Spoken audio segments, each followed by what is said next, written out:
भागवत महापुराण की जय। कृष्ण कन्हैया लाल की जय। राधा रानी की जय। भगवान श्री कृष्ण के सभी भक्तों को राधे राधे। जय श्री कृष्ण। आज मैं आपको सुनाऊंगी भागवत महापुराण में एकादश स्कंद में 19वां अध्याय भक्ति, ज्ञान और यम नियमों का वर्णन। भगवान श्री कृष्ण कहते हैं, उद्धव जी, ज्ञानी पुरुष अपने ज्ञान के द्वारा निरंतर मुझे अपने अंतःकरण में धारण करता है। तत्व ज्ञान के लेश मात्र के उदय होते ही सिद्धि प्राप्त हो जाती है। वह अन्य किसी साधन से प्राप्त नहीं होती। इसलिए तुम्हें ज्ञान के द्वारा अपने आत्म स्वरूप को पहचानना चाहिए और भक्ति भाव से मेरा भजन करना चाहिए।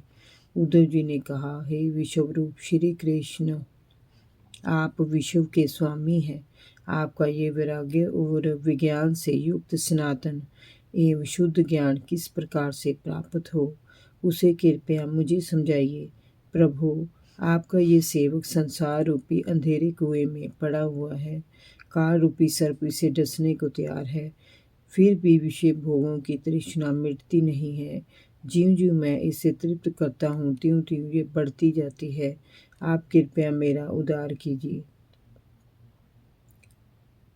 भगवान श्री कृष्ण ने कहा, उद्धव जी, महाभारत के युद्ध में बाण शैया पर पड़े भीष्म पितामह से यही बात धर्मराज युधिष्ठिर ने पूछी थी। उन्होंने मोक्ष के साधनों के विषय में उनसे प्रश्न किया था। उस समय भीष्म पितामह जी ने कहा, वह मैं तुम्हें सुनाता हूँ। भक्ति योग, ज्ञान योग। उद्धव जी, उद्धव, जो मेरी भक्ति प्राप्त करना चाहता हो, उसे मेरी अमृतमय लीला कथाओं में श्रद्धा रखनी चाहिए।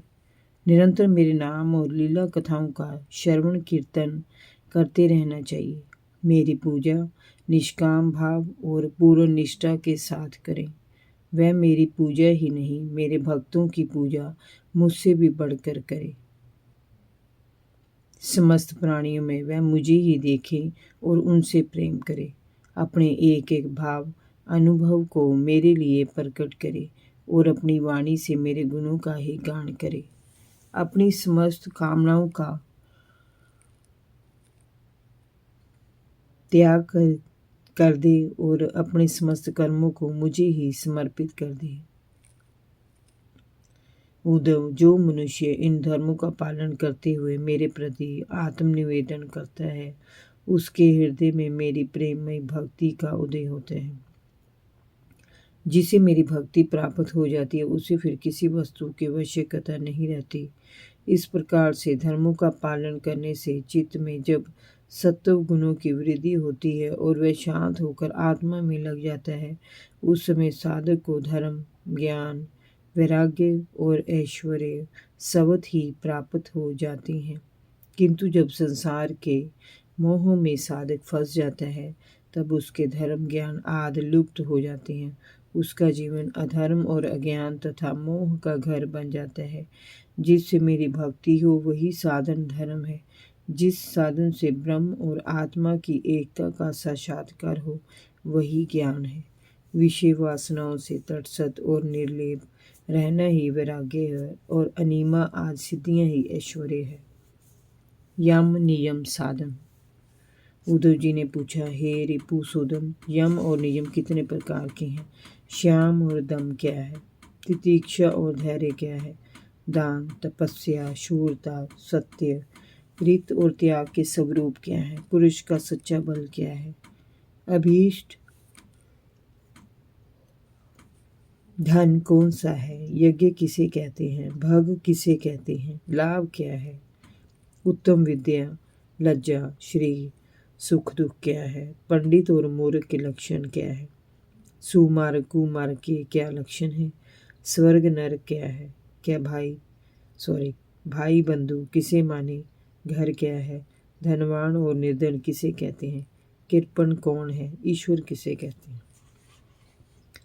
भगवान श्री कृष्ण ने कहा, उद्धव, यम 12 हैं। अहिंसा, सत्य, असत्य। असत्य मीन्स चोरी ना करना। असंगता मीन्स तटस्थता। लज्जा, असंचय मीन्स अधिक धन ना जोड़ना, आस्तिकता, ब्रह्मचर्य, मौन, स्थिरता, क्षमा और अभय। नियम भी 12 हैं। शौच, शौच मीन्स ब्रह्म और आंतरिक पवित्रता। जप, तप, हवन, श्रद्धा, अतिथि सेवा, मेरी पूजा, तीर्थ यात्रा, परोपकार, संतोष और गुरु सेवा। यम नियम सकाम और निष्काम दोनों प्रकार के साधनों के लिए उपयोगी हैं। उद्धव, बुद्धि का मुझ में लग जाना ही शम है। इंद्रियों के संयम को दम कहते हैं। न्याय से प्राप्त दुख को सहन करने को तितीक्षा कहा जाता है। जीवा और जनेंद्रिय पर विजय प्राप्त करना है धैर्य है। किसी के प्रति द्रोह ना करना, सभी को अभय देना दान है। कामनाओं का त्याग तप है। अपनी वासनाओं पर विजय प्राप्त करना शूरता है। सर्वत्र सत्य स्वरूप व सम स्वरूप परमात्मा का दर्शन सत्य है। महात्माओं का सत्य और मधुर भाषण ऋत कहलाता है। कर्मों में आसक्त ना होना शौच है। कामनाओं का त्याग ही सच्चा संन्यास है। धर्म ही मनुष्यों का अभीष्ट धन है। परमेश्वर ही यज्ञ है। ज्ञान का उपदेश देना दक्षिणा है। प्राणायाम ही श्रेष्ठ बल है। मेरा ऐश्वर्य भग है। मेरी श्रेष्ठ भक्ति उत्तम लाभ है। ब्रह्म और आत्मा के भेद को मिटाने वाली विद्या है। पाप से घृणा करना लज्जा है। निरपेक्षता ही शरीर का सच्ची सुंदरता श्री है। सुख दुख सुख ही दोनों भावनाओं का नष्ट होना ही सुख है। विषय भोगों की कामना दुख है। बंधनों और मोक्ष के तत्व को जानने वाला पंडित है। शरीर में मोह रखने वाला मूर्ख है। जो संसार से निवृत्त करके मुझे प्राप्त करा देता है वही सच्चा सुमार्ग है। और चित्त का बाहर भौतिक जगत में भटकना ही कुमार्ग है। सत्व गुण की वृद्धि स्वर्ग है और तमोगुण की वृद्धि नरक है। गुरु ही सच्चा भाई बंधु है और मैं ही वह गुरु हूँ। ये मनुष्य शरीर ही सच्चा घर है तथा गुणों से संपन्न व्यक्ति ही सच्चा धनी है। असंतोषी और अभावग्रस्त व्यक्ति दरिद्र है। जो जितेंद्रिय नहीं वह कृपण है। जिसकी चित्तवृत्ति विषयों में आसक्त नहीं है और वह सर्वशक्ति संपन्न समर्थ और स्वतंत्र है वह ईश्वर है। और जो विषयों में आसक्त है वह असमर्थ है। प्रिय उद्धव, तुम्हें इतना समझ लेना चाहिए कि गुणों और दोषों पर दृष्टि डालना ही सबसे बड़ा दोष है। इन पर दृष्टिपात ना करके अपने नीच संकल्प और शांत स्वरूप में स्थित हो जाना ही सबसे बड़ा गुण है। भागवत महापुराण की जय। कृष्ण कन्हैया लाल की जय। राधा रानी की जय। भगवान श्री कृष्ण के सभी भक्तों को राधे राधे। जय श्री कृष्ण।